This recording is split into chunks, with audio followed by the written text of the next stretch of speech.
For the first time since 2018, will Penn State finally once again make Ohio State its whiteout opponent? Let me put it this way, the stars are more aligned for this than they have been in recent memory.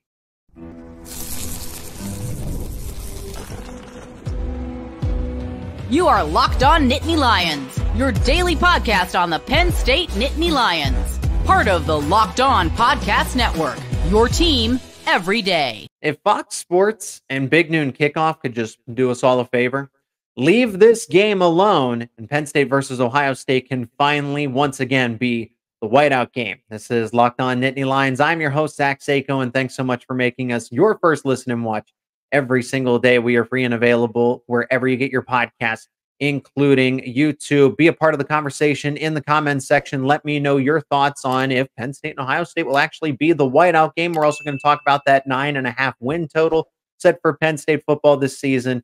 And the end of the NCAA is nigh. Changes to college sports are coming. Potentially, there's a big case, a big court case on the horizon. Let's start with Penn State versus Ohio State in the whiteout game here, as it is more likely than it has been in just the few years past. I already mentioned it, that 2018, and it has been 6 years since Penn State was able to host Ohio State in a whiteout game. And the reason this is more likely than years past is because Fox has actually passed on Penn State and Ohio State in its first selection. So for those who might not be aware, the way that this TV network deal works is that Fox, CBS, and NBC essentially have a fantasy draft for these games. And Fox actually had the first 3 selections going into this 2024 cycle. They chose Texas and Michigan, Alabama and Wisconsin, and then, of course, the game, Michigan and Ohio State, meaning that CBS and NBC can have dibs on Penn State and Ohio State if they see fit. But it is still all dependent on the network, because what happens if in that next choice, NBC and CBS happen to pass on it, it comes back around to Fox. Fox makes that selection. They take Penn State and Ohio State. Boom. You're getting Big Noon Kickoff once again. And more importantly, you are not getting the whiteout, because the lineup goes Fox at noon, CBS at 3:30, and NBC at 7:30. NBC is going to typically nine times out of 10 be the nightcap. But Penn State is pushing for this, right? Penn State is trying to say, hey, we want to make this the primetime game. We want the whiteout against Ohio State at night. And let's look at these other elements too, because again, Penn State's not going to make Ohio State the whiteout unless it is a night game. It has to be the 7:30 kickoff. It doesn't necessarily have to be on NBC one way or another, but the logistics of it has NBC as the nightcap. That is where you're going to go for all your primetime evening games. Penn State is only going to make the whiteout if it's a night game. And we all know this. This is information that for Penn State versus Ohio State, this is the biggest draw of the season. It's going to be Penn State's biggest game for viewership, butts and seats, tickets sold, right? How many people are actually going to show up in State College on that given weekend? And it could be the biggest game of the season, because Ohio State might be number 1 coming into Beaver Stadium. Both teams could hypothetically be undefeated. It would be tough, but it's very possible. Weather's still fair at this point, right? Penn State doesn't like to schedule a whiteout really late in the season, but this game is November 2nd. And the weather is still, at least it will cooperate.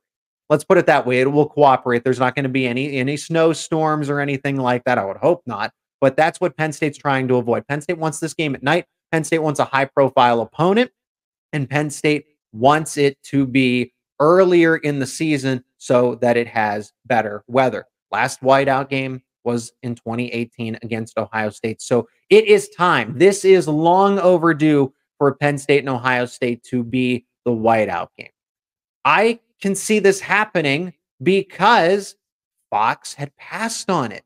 NBC has to want this game, right? All the things align. Remember, NBC took Penn State, West Virginia, and made that one a night game to open last season. So we know that I'm with Todd Blackledge on the call too. Remember, he is the color commentator with Noah Eagle in that broadcast booth for NBC. So with Big Saturday returning, they already kind of have a little bit of preference of liking those high-profile Penn State matchups. If Fox was not married to the noon time slot, okay, this wouldn't be as much of a debate. Fox just likes it. They like it because they own that time slot. That is a good ratings boost for them for whatever reason, because they look at the SEC and ESPN and Big 12, right? But when I look at the November 2nd weekend and they're making their selections, Penn State, it's not a guarantee, right? It's not even a guarantee that NBC would pick Penn State and Ohio State as its choice for that weekend. Michigan and Oregon play. Michigan and Oregon is a extremely high-profile matchup here, again, since Oregon, USC, Washington, UCLA are all newly entered into the Big Ten.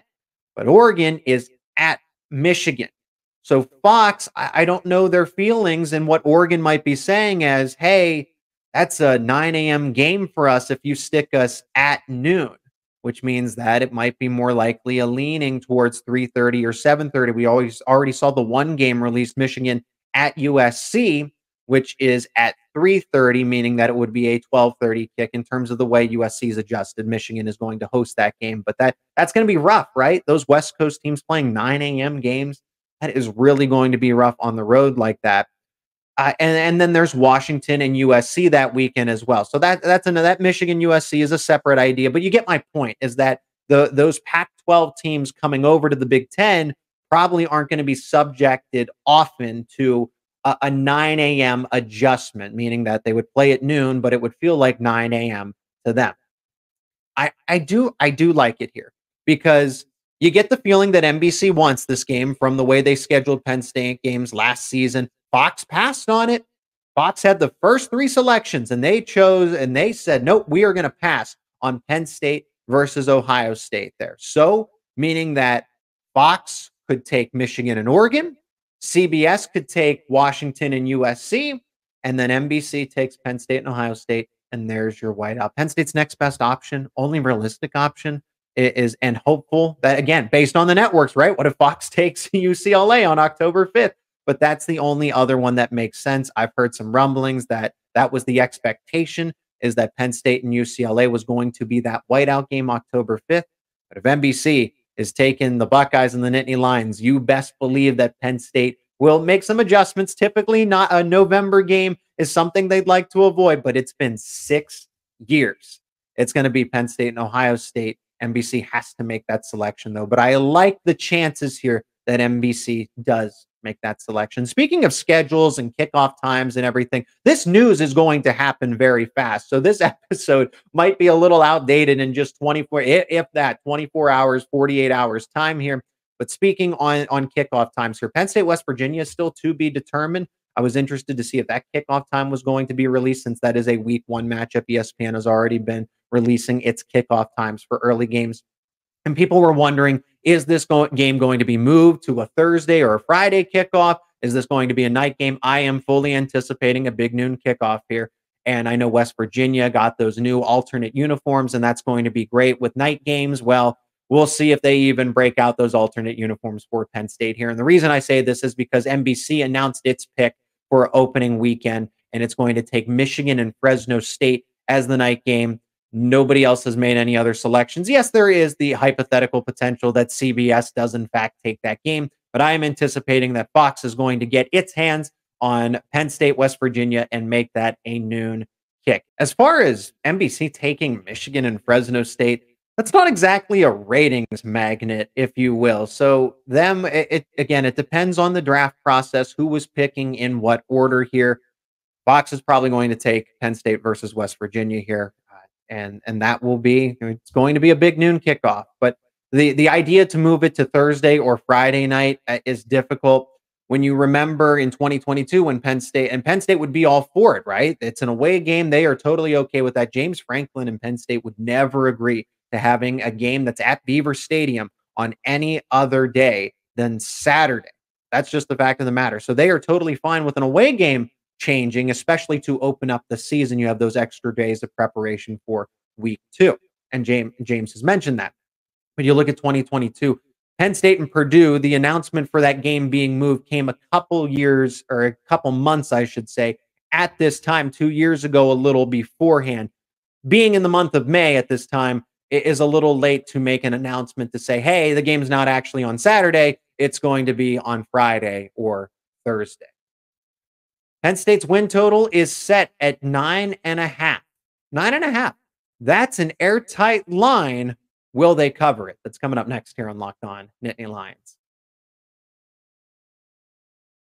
And today's show is brought to you by eBay Motors. Passion, drive, and patience. The formula for winning championships is also what keeps your ride or die alive. eBay Motors has everything you need to maintain your vehicle and level it up to its peak performance, from superchargers to roof racks to LED headlights and more. Whether you are into speed, power, or style, eBay Motors has got you covered. And with over 122 million parts for your number one ride or die, you'll always find exactly what you're looking for. And with eBay Guaranteed Fit, your part is guaranteed to fit your ride every single time, or your money back. Because with eBay Motors, you're burning rubber, not cash. With all the parts you need at the prices you want, it's easy to make your car into that MVP and bring home huge victories. Keep your ride or die alive at ebaymotors.com. That is ebaymotors.com. Eligible items only. Exclusions apply. eBay Guaranteed Fit is only available to U.S. customers. Are you watching Fox Sports or ESPN on your TV all day long? Do you ever have to turn down the volume with all of that shouting? Well, how about you make the switch to Locked On Sports Today, a free 24/7 sports streaming channel program for you each and every day to bring you the biggest stories without all of the screaming. Locked On Sports Today brings you can't miss analysis, opinion, news, and it's streaming 24/7 on YouTube and now for free on the Amazon Fire TV channels app. And it's all part of the Locked On Podcast Network, your team every day. So I am leaning the over with this one. I got to admit, 9.5 is an airtight line for a Penn State win total because the strength of schedule is nothing we've ever seen in the past 2 decades here. That is an airtight line. There is margin for error here for Penn State, and I lean the over. Again, my initial schedule prediction, had that episode with Maddie Fresh. Go check it out. I'll put that one in the description as well in case you missed it. My initial schedule prediction was 10-2, meaning that 10 is greater than 9.5, so the total goes over. But the old days of the 10 gimme games, and then you have Ohio State and Michigan as the 2 ones you circle with a big red marker, and those are your ones that, like, hey, make or break your season. But those days are gone, and I like it. It's better for the sport. It's better for college athletics because especially last season, when it was, okay, we just got to get through UMass and we got to get, right, all these games that never really amounted anything for Penn State. And you knew the season was over once Penn State was going to win out. You knew the season was finished after both the Ohio State and Michigan games had happened. And then you had to wait for the bowl game. We saw what happened. I'm not talking about the results, but Rutgers, Michigan State, right? There really wasn't anything exciting. Now you have UCLA, Ohio State, Washington, Wisconsin, USC, out of order here, but all in the span of 5 weeks. 6 weeks technically because you have the bye week. But those are 5 back-to-back games that Penn State would never have to play under normal circumstances. But here we are with conference expansion, conference realignment. It's only going to get worse with what we talk about, or I get maybe better, right? Depends on how you look at it. It's going to get at least more intriguing, more exciting. The news cycles are going to be filled with schools jumping conferences because of what is on the horizon, right? What is on the potential for the NCAA here. But you throw in Minnesota, Purdue, West Virginia, all on the road. Those games aren't easy either. None of these games are guaranteed other than, of course, the likes of, right? Bowling Green, right? I don't need to overanalyze that. But you're going on the road for some of these, not as easy Big Ten opponents. And then you have those 5 all together consecutively. And it is hard to justify, hammer the over 9.5. That is a lock for Penn State because it's not. It's not. There's a margin for error. Do I like Penn State to go 10-2? Yes, I do. So I'm leaning it, but I can't guarantee it.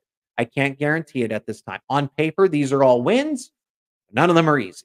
And these can be trap games, right? At Purdue, especially when you go through that gauntlet, at Minnesota, at Purdue, those are absolutely trap games. Those teams are improved from a season ago. They're better. Now, if the line was 8.5, that's one where I can say and sit back with confidence. Yeah, 8.5, you have that third game for a margin of error because I can absolutely think, a couple injuries here or there, things, spiral with, again, going on the road to USC for the first time in school history in the middle of a season, right? You're going out to Southern California in October. That doesn't happen. And then you have the bye week, but then you're back on the road at, guess what? Camp Randall against Wisconsin, against an improved Wisconsin team with an excellent head coach in Luke Fickell. So that is not a pushover game. And then you have Ohio State and Washington waiting. I know those are home games, but do you see my point here?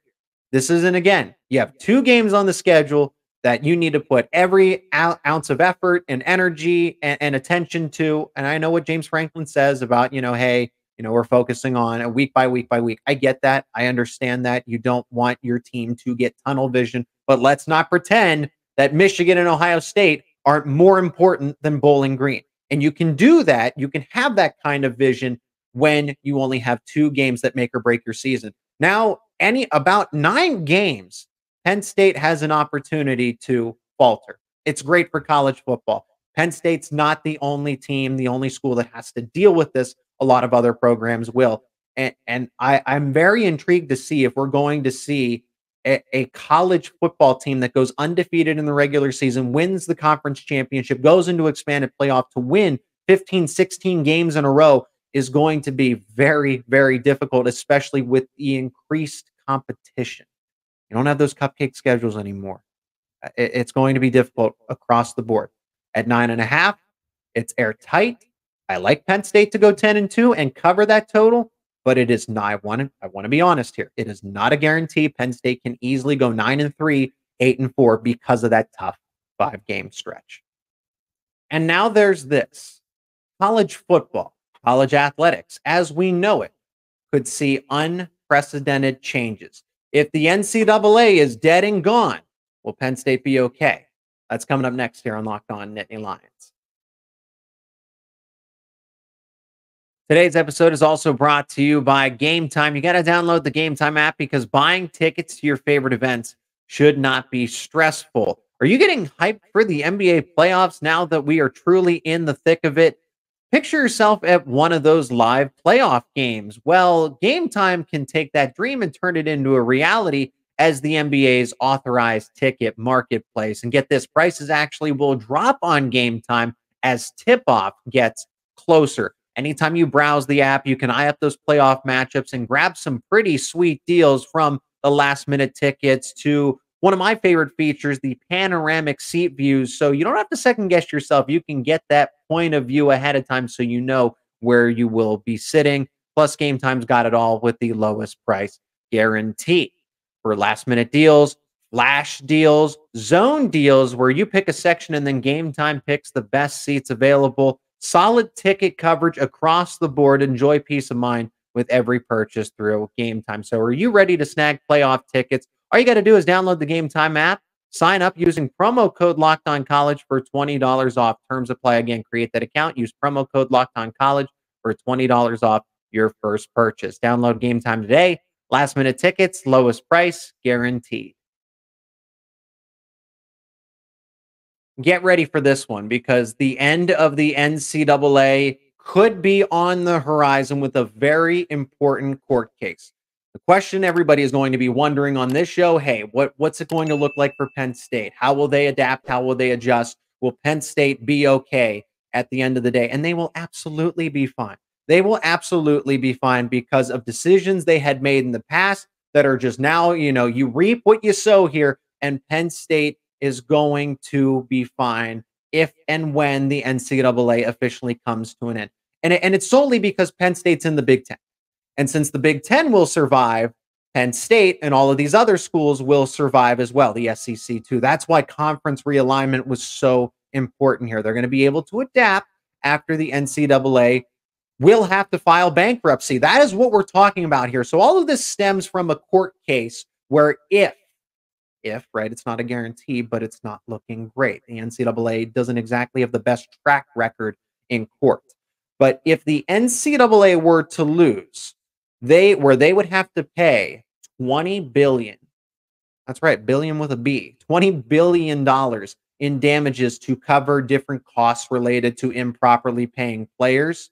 And then schools would have to pay an estimated $30 million. So there's going to be a little bit of a rough patch here. Some money is going to be paid out to athletes that have deserved it for a long time, frankly. I hate the NCAA. I think they're mismanaged. And this downfall was going to come one way or another because of circumstances that whether I don't know about refused, but they could not address them properly. And whether that was ultimately circumstantial, whether that had to do with poor leadership, I'm going to err on the side of it had to do with poor leadership here. But the NCAA, the consequences finally caught up to him there. Not allowing athletes to be paid was illegal. Who would have thought, right? Now, if you're looking for more information on all of this, because I'm not going to bore you with the legalese, and this is, again, how I understand it, how I've translated it, and I'm trying to sum it all up here in respect to Penn State. But Ross Dellinger of Yahoo Sports has a very, very thorough article that I've read myself, and I encourage all of you to read as well. But once the NCAA would file for bankruptcy here, that means these power conferences are free to do what they want. They're not controlled by the NCAA anymore. And what's going to happen here? Now, this is speculation, but this is something that we've been talking about on this show for a year in these last segments to sum it all up, because big picture, it affects Penn State at the end of the day. A super league for football will form. The Big Ten and the SEC, they will merge and almost act as a pseudo NFL, right? An amateur, a minor league for football here. Like the AFC and the NFC, you're going to have the Big Ten and the SEC be the super league for college football. And then they will get all the revenue from football. They will get all the revenue from men's basketball, and they will not have to share it. They will not have a revenue sharing system with the NCAA. So they don't have to. The NCAA doesn't dictate the finances anymore. That now moves, and the Big Ten, that money moves over, and those decisions move over to the Big Ten and the SEC, where they keep all the money, and then they decide. So if the Big Ten and the SEC, and again, this is going to take time.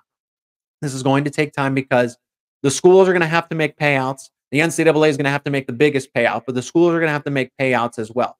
But they will not have to subsidize the NCAA anymore. Eventually, Penn State will get paid directly.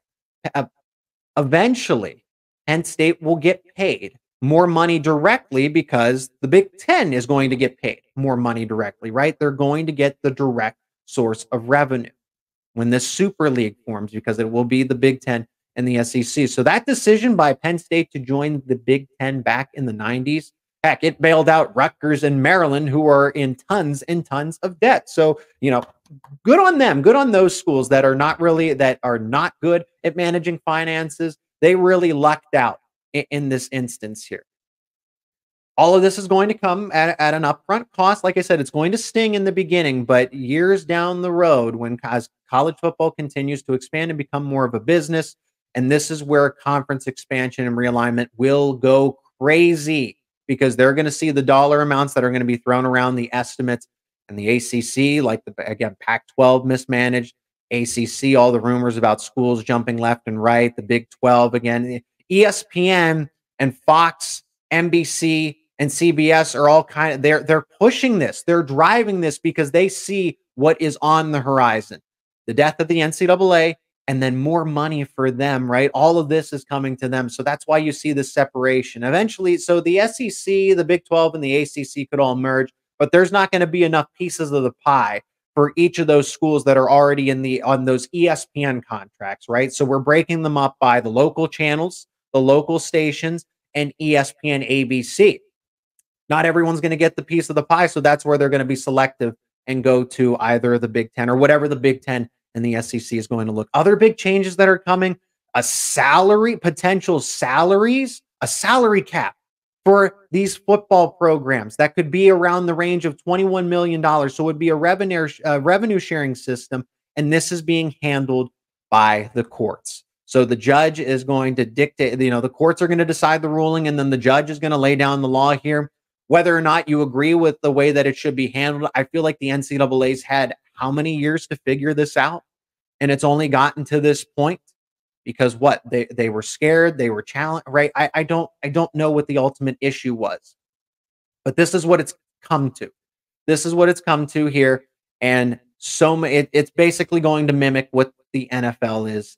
There's changes in scholarships coming. Scholarship limits are probably going to go away. They're going to move NIL collectives in-house so that schools can directly pay. This is potentially, right? Potentially what could come down the pipeline here. Schools could directly pay athletes.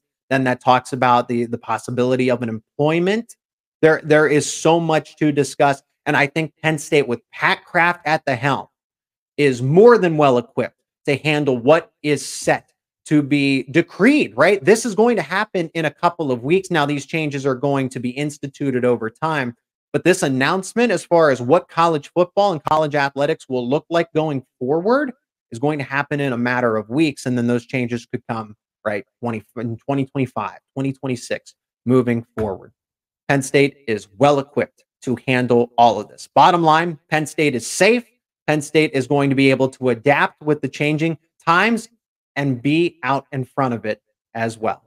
That's going to do it for this edition of Locked On Nittany Lions. I appreciate everyone checking out this episode. We're going to have some recruiting talk on the way. So for more conversations around your favorite Penn State sports teams, keep it right here on Locked On Nittany Lions. Once again, thanks so much for checking out this episode of Locked On Nittany Lions. If you enjoyed this conversation around Penn State football, leave a like on this show and share it with friends and family. Let me know your thoughts down in the comments section. Be a part of the discussion. And if you're not already, become an everydayer. Subscribe to Locked On Nittany Lions on YouTube and wherever you get your podcast for the latest conversations around your favorite Penn State sports teams. And don't forget, Locked On has launched the first ever national sports 24/7 streaming channel on YouTube. And now it's also available on Amazon Fire TV in the free Fire TV channels app. Locked On Sports Today is here for you 24/7, covering the top sports stories of the day with the local experts of Locked On, plus the national shows covering each and every league. You can find Locked On Sports Today now available on YouTube and the free Fire TV channels app.